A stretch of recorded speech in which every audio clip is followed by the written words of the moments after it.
But the thing I want you to catch here, first, they all pertain to Israel. I forgot the other one. Yes, Becca? It's not your fault. So when you say it pertains to Israel, does that mean this will just... Okay, so here's what we just realized. Israel could have said no at any time. You catch that? During the covenant phase early on, God said, if you don't obey my rules, this is what's going to happen. Israel said, we accept. We will be your chosen nation. We will do these things. And God looked back and said, if you don't do these things will happen to you. And that's part of the reason that the tribulation pertains to Israel. Sorry, Becca, go ahead. The floor is yours. Sorry, if I didn't say it, I wasn't going to remember. We start over, though, because I remember what you said. When you say it pertains to Israel, does that mean you think they're just going to happen over in Israel and like the United States? No. Have the effect of this? Great question. So when she asked if it pertains to Israel, a lot of these things, like what we're going to cover today, are worldwide. Israel's going to get some protection from other countries. However, some of it is geographical. Happens in the spot. Armageddon is about fleeing an area. But this guy that raises up, he will be a world leader. These things that I'm trying to think through the seals right now in my head. I think they all really pertain to the whole world right now. There might be things that are just local to there, like the hail and stuff like that. I'm not sure. The earthquake is, I imagine, going to be felt everywhere. It's been like none other, but it's only going to be, well, no, I don't see any indication. I'm just going through it through my mind that anything is specific to the area. However, the tribulation pertains to Israel, and the rest of the world is going to be there for it. And then remember, I don't think America is even going to be in existence at this point.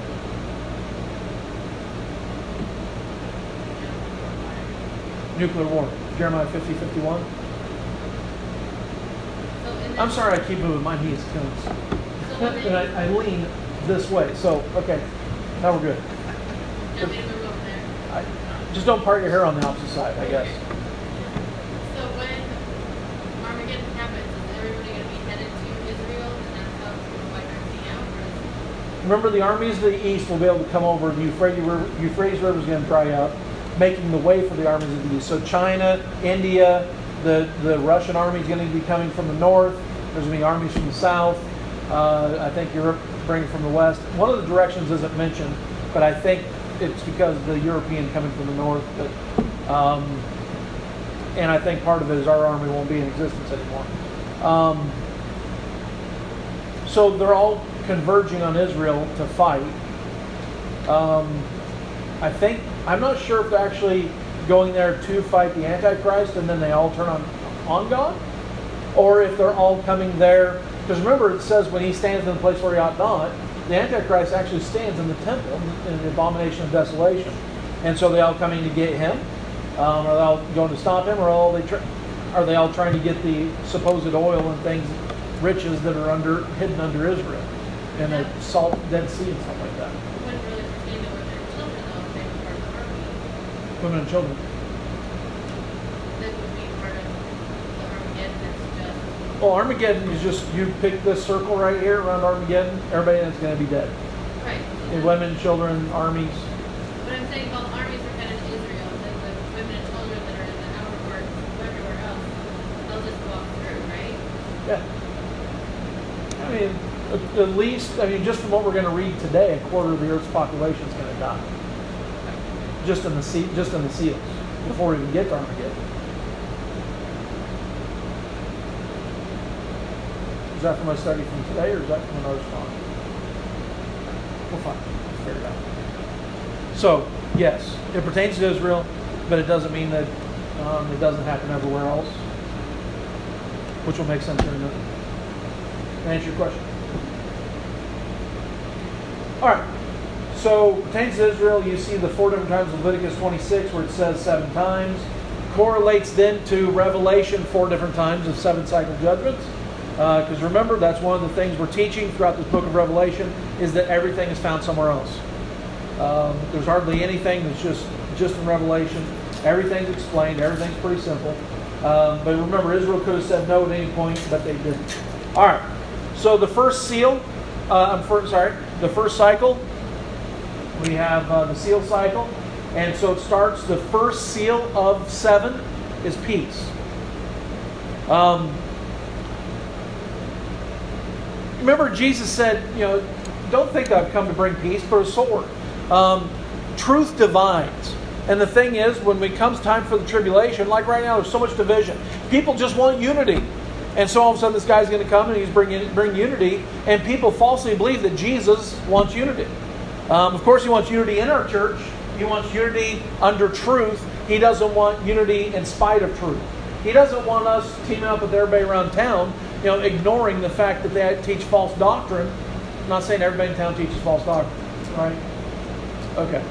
But if, he doesn't want us teaming up with somebody who doesn't believe in eternal spirit or, whatever. And so, but, just simple things. Like up on the Toa Naho Plaza, what's the name of that place? Wapi what? That old folks home in Eugene, the tallest building, where it says peace on earth. What is it? Napaho? Man, at least I didn't use that word. You're laughing at me.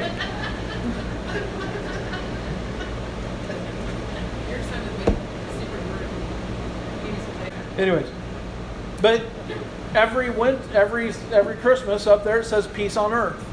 That is bad translation. The Bible says on earth peace, not peace on earth. Yes, NIV, we can pull it out and throw it around. It says peace on earth. Like Jesus came to bring peace, and he didn't. And but the idea is so prevalent, and so all of a sudden, there's going to be unity, there's going to be peace, and that's what everybody's been looking for. But anyways, all right, verse 1. And I saw when the Lamb opened one of the seals. So Jesus opens the first seal of 7, and this is from the book in the previous chapter that we covered. We covered that 3 weeks ago. And I heard, as it were, the noise of thunder, one of the 4 beasts saying, "Come and see." Now, this one says one of the 4 beasts, but the next one says the second beast, third beast, fourth beast. So if that be the case, then this would suggest it's the first. And I saw, and behold, a white horse. So, here's the key. Here's what I want you to... I'm going to say that all the time because there's so many keys. Satan's goal since day one has been to mimic God and look like Him, twist it, and sell you this twisted version of it. When it came to the apple, it wasn't, hey, you need to disobey God and eat this thing. It's like, no, you will be like God. Satan isn't interested in me doing a 180. He's interested in me just being off course. He's just interested in me just a little bit off. He's not asking me to murder anybody. Satan doesn't have a plan for my life. His only idea is to knock me off course. Just a little bit. And he doesn't want me biting the heads off of bats and chickens and sit in the middle of a pentagram chanting with candles around the thing. That's not what God wants. God just wants me Satan wants me just a little bit off. So behold, a white horse. So this is an imitation of Jesus Christ,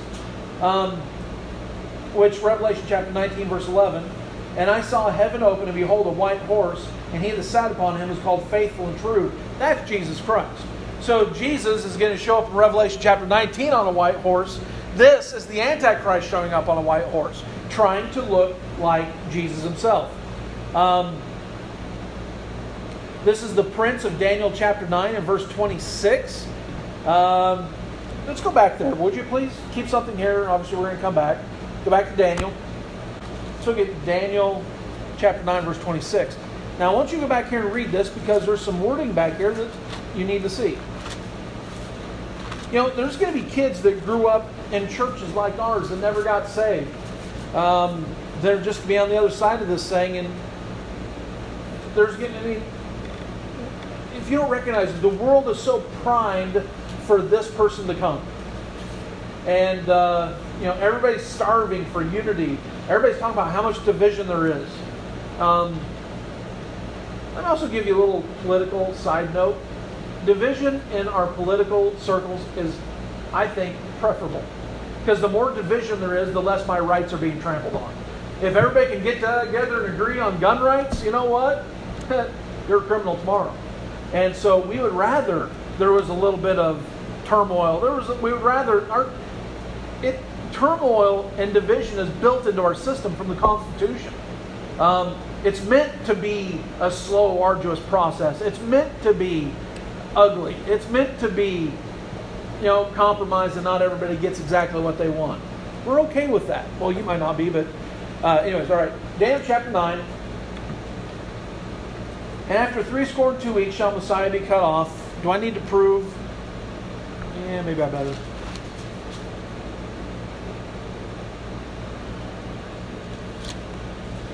Okay, look at verse 24.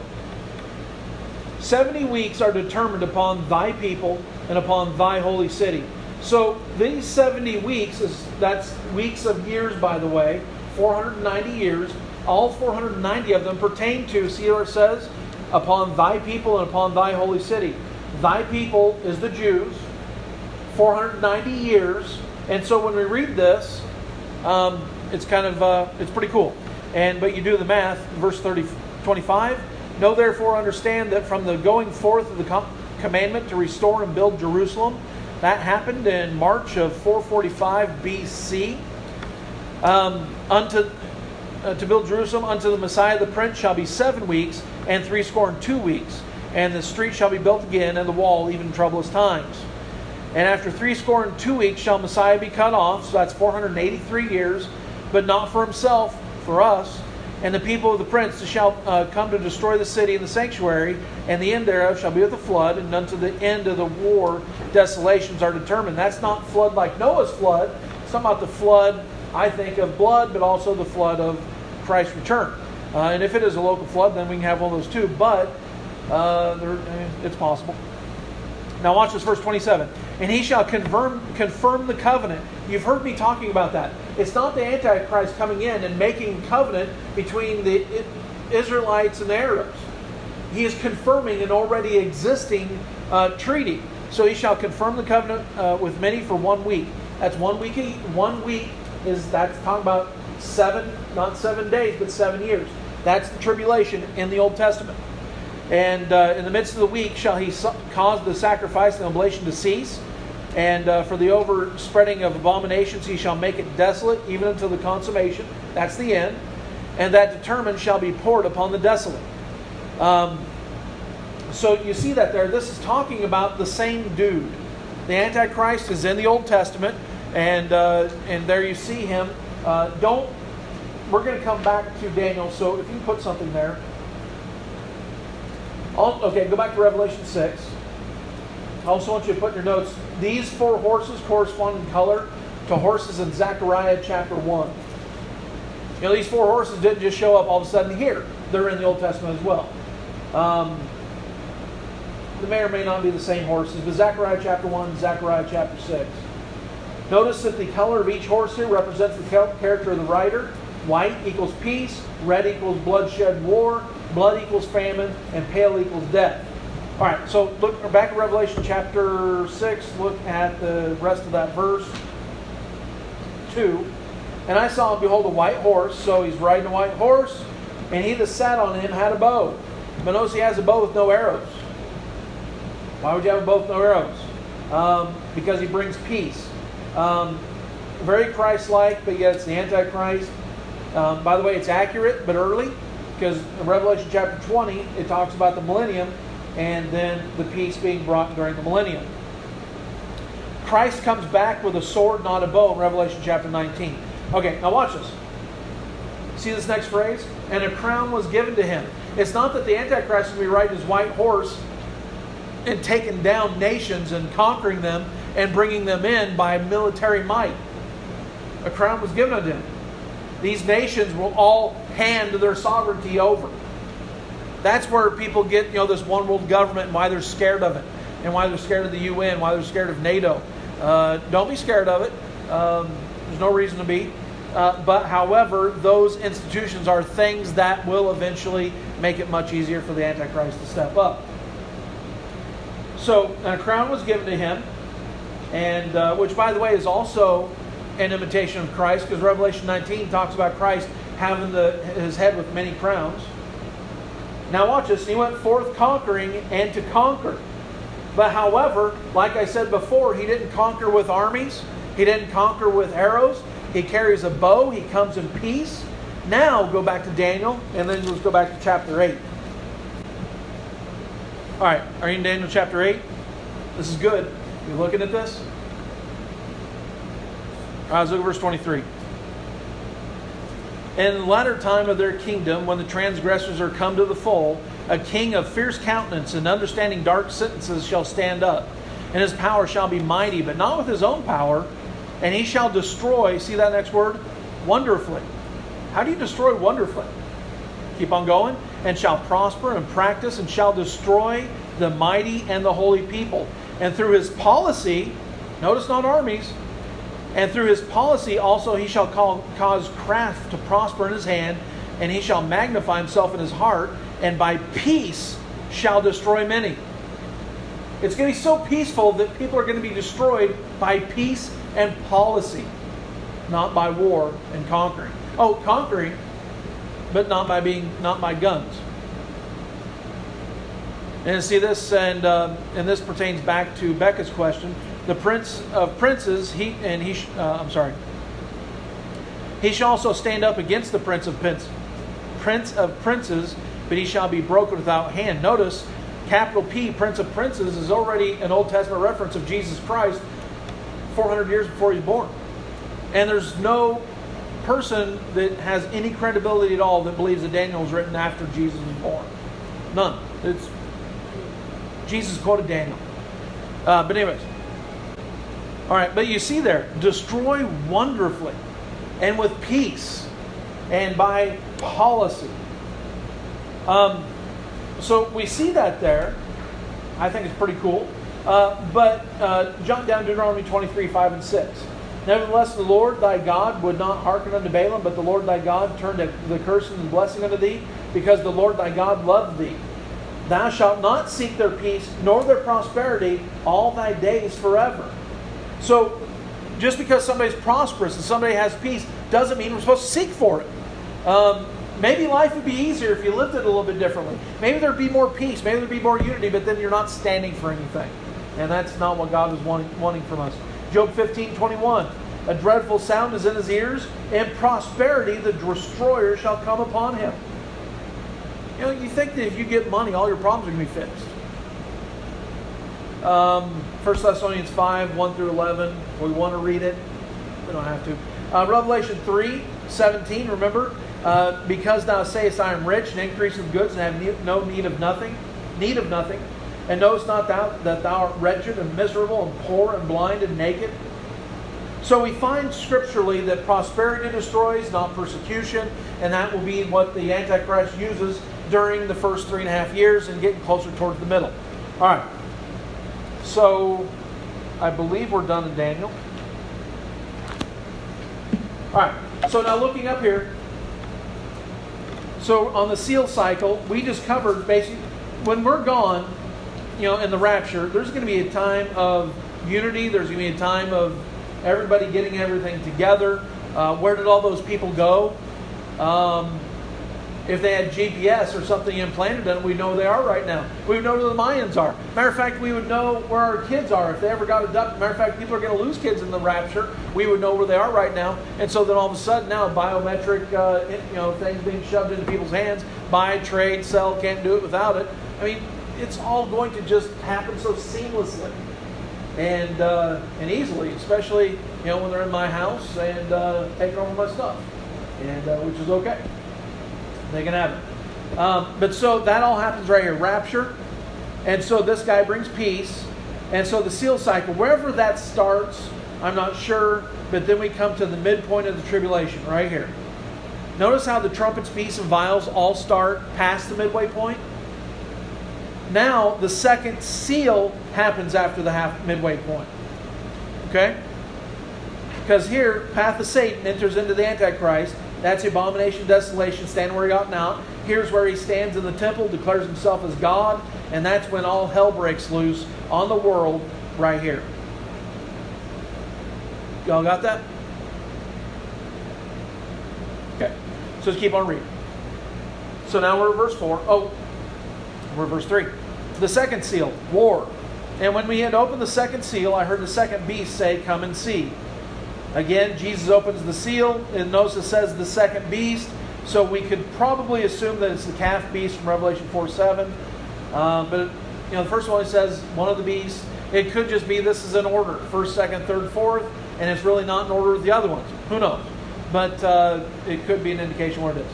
And there went out another horse that was red, and power was given to him that sat thereon to take peace from the earth, that they should kill one another. So they had so much peace, they had so much prosperity. Now there's going to start being wars and rumors of wars, and all sorts of neat stuff's going to be happening, and people are going to start killing each other.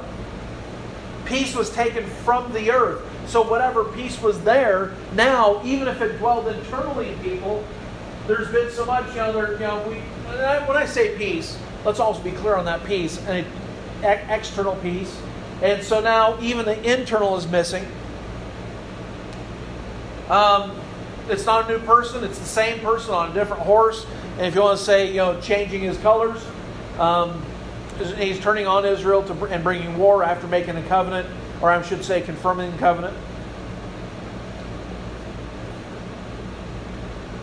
And there was given unto him a great sword. So we also know in Revelation chapter 19 that it's Jesus that comes with a sword, but now he's given a sword. Why didn't he use the bow and arrow? Because remember, he didn't have arrows. He's come with a bow, no arrows, so he came peacefully. By the way, Revelation 12:9 is the middle verse in Revelation. You know that, right? And that's also where it talks about Satan being kicked out of heaven. And matter of fact, I haven't been up. So the great dragon was cast out, that old serpent called the devil, and Satan, which deceived the whole world. He was cast out unto the earth, and his angels were cast out with him. So, what is happening here, and this is what I want you to understand as far as, because when Jesus says, when there's wars and rumors of war, know that it's not even at hand. So what he's talking about is talking about 3.5 years from when these wars start. That's when he's coming back for the second coming. When we say wars and rumors of wars, what people do is they talk about, hey, we're starting to get in a skirmish with Iran. That's a rumor of war. There's always been rumors of war. There's always been war. Now you see why it's significant that wars and rumors of wars is important.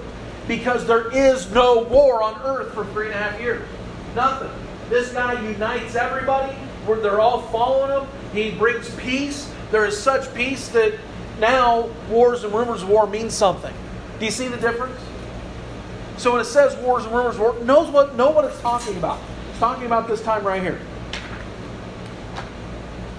All right, third seal. Getting to famine here. Good stuff. When he had opened the third seal, I heard the third beast say, "Come and see." Again, Christ opens the seal. This time the third beast speaks.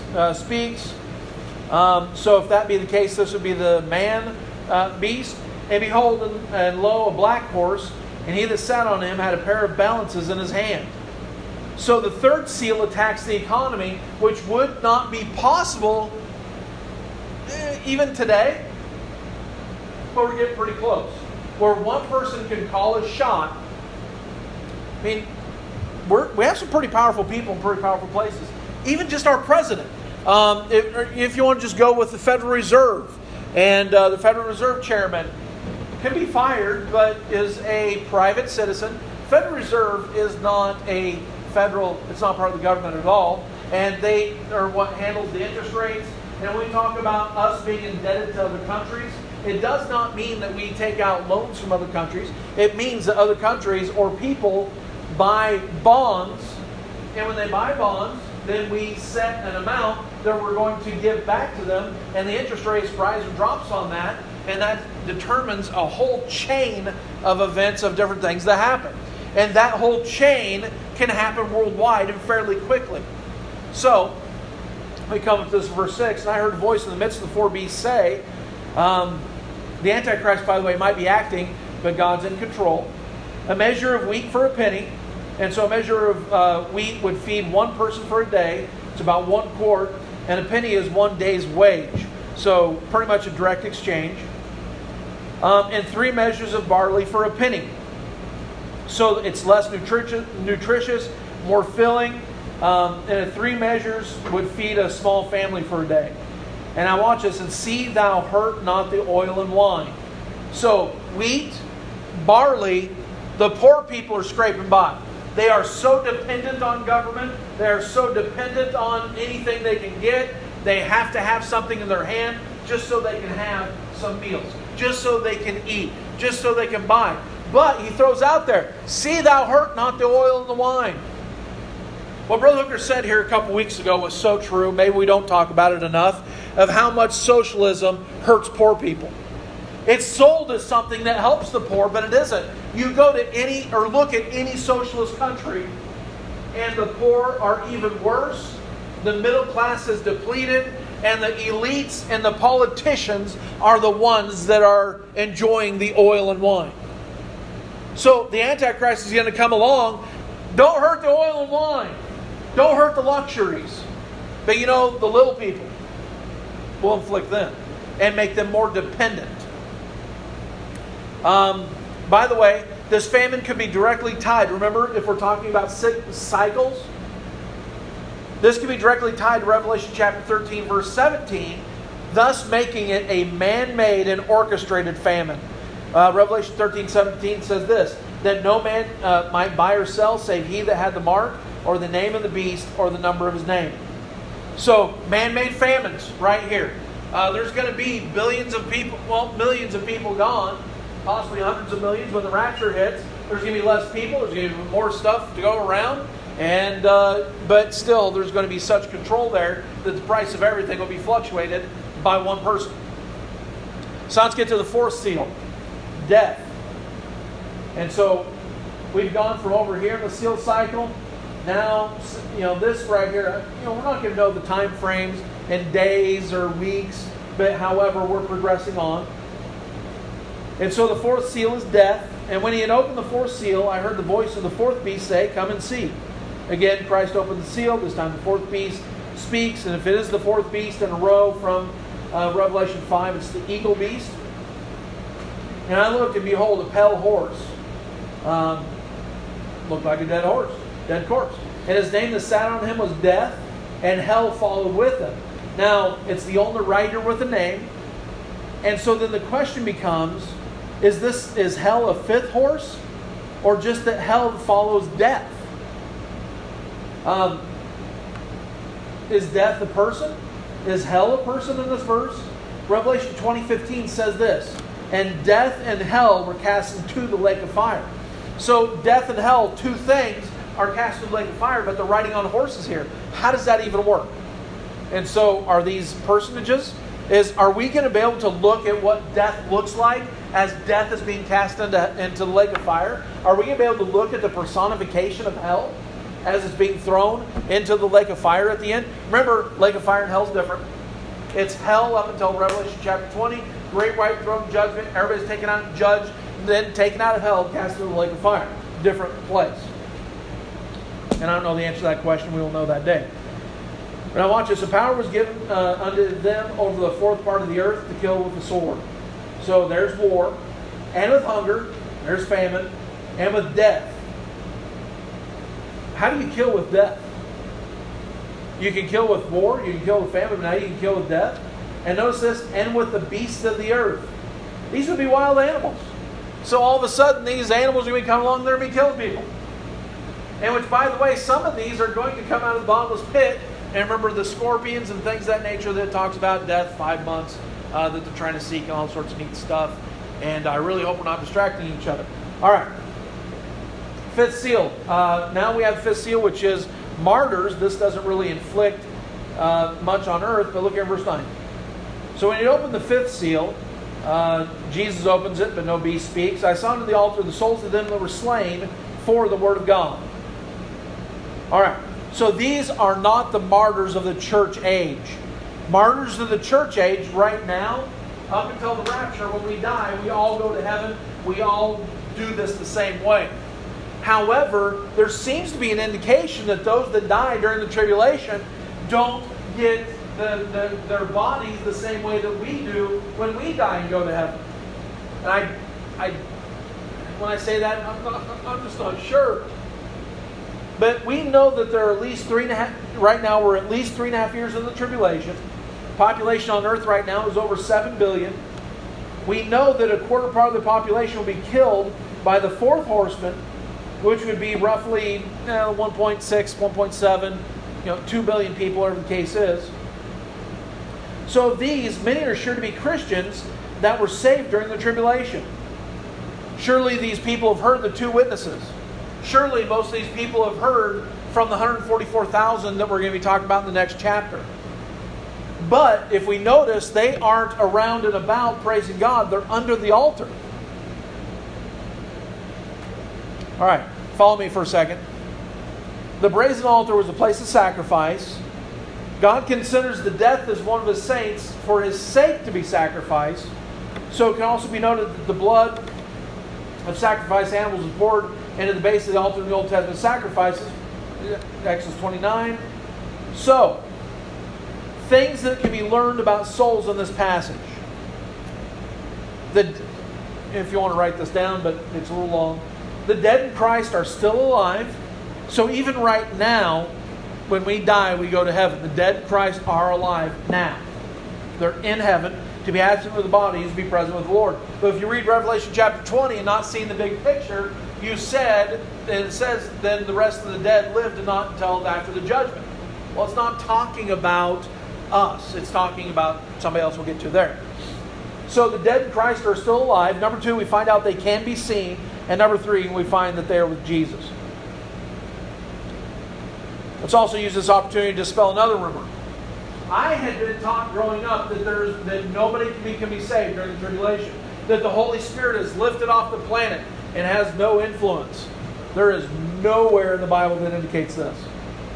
It's bad thoughts on Thessalonians, where it says they'll send strong delusion that they might believe a lie. But it's talking about those that heard the gospel before and don't have a chance to be saved after. So know that for sure people will be getting saved. Otherwise, why would there be 2 witnesses? Why would there be 144,000 preaching the gospel? Just so they can do it, so nobody can hear? And that's not the case.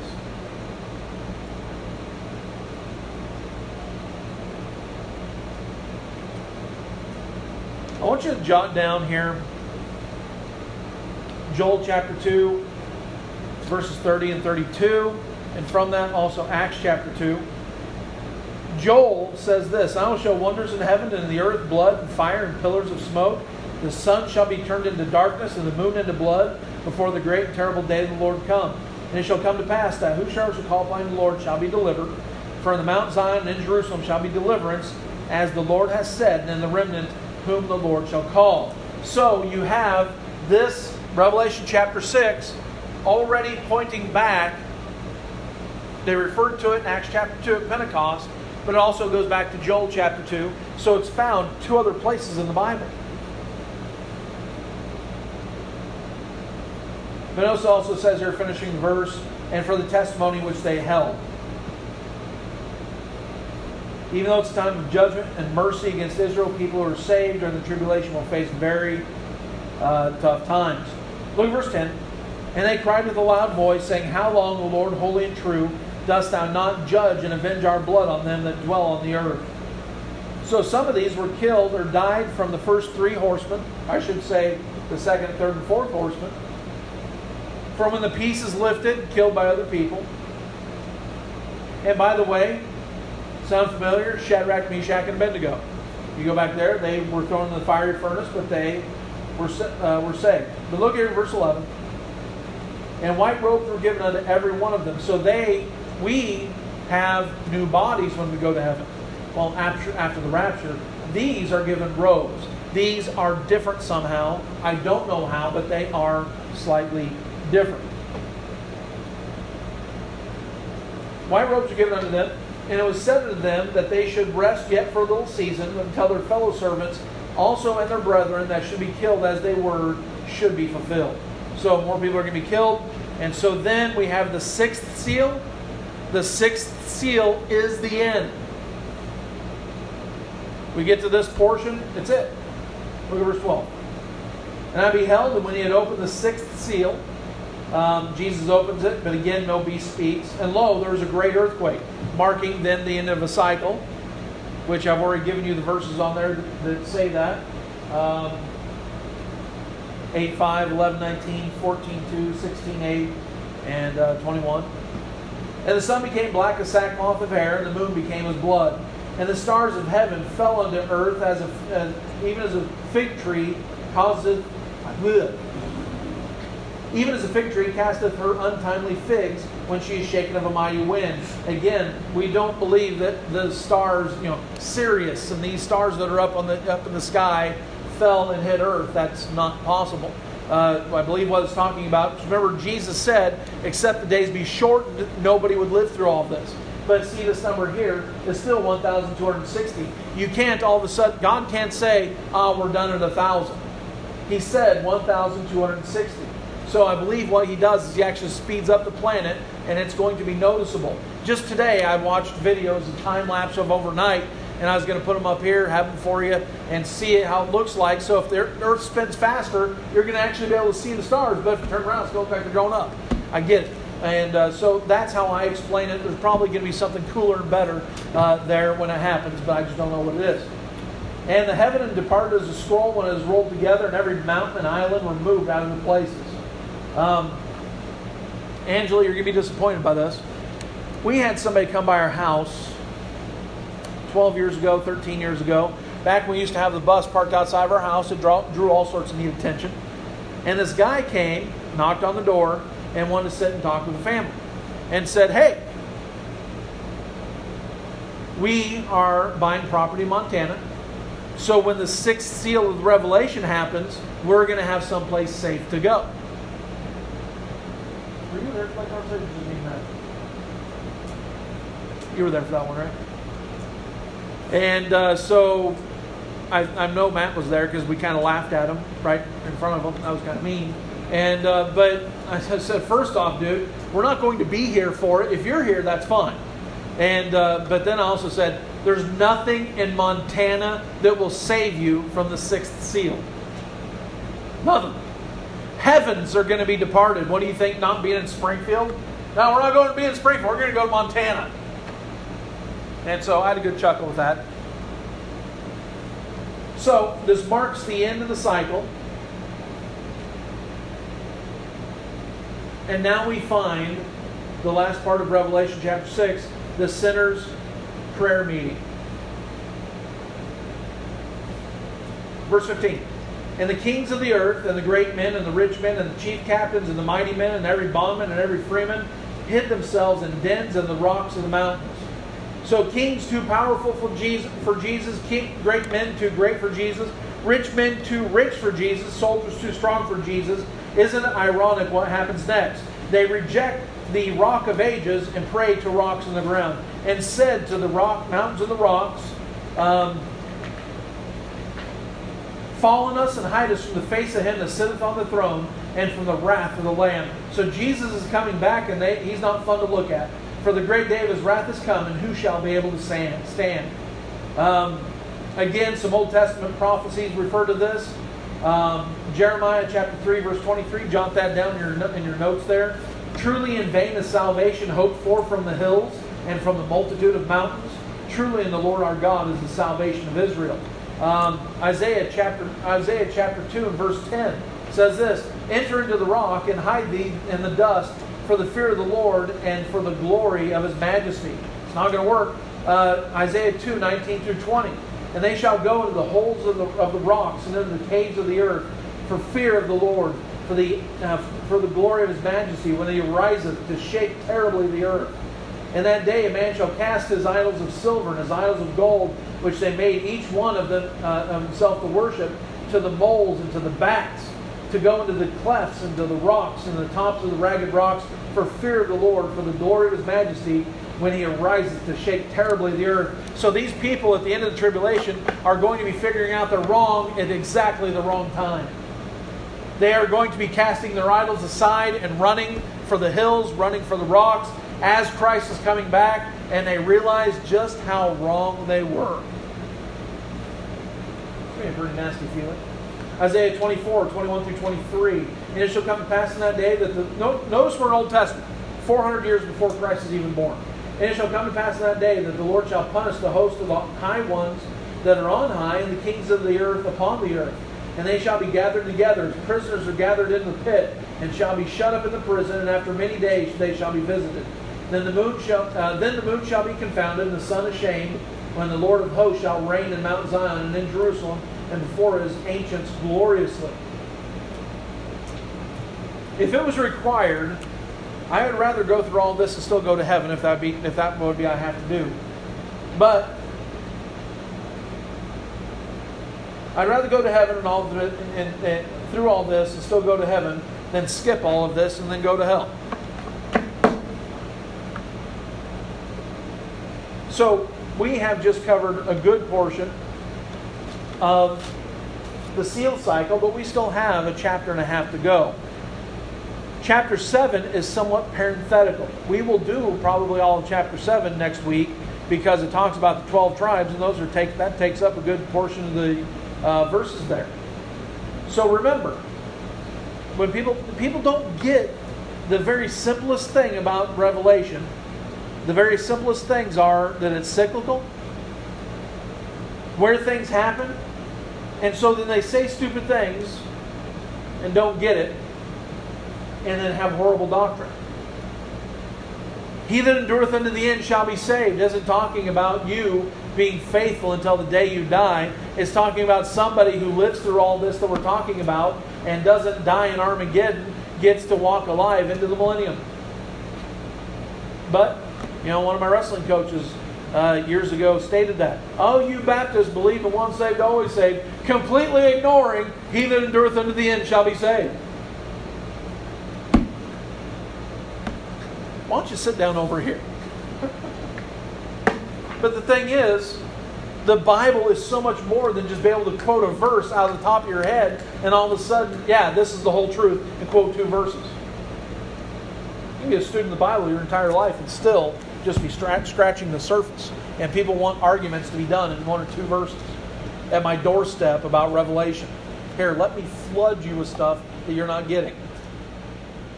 I noticed that kid hadn't been back. Any questions?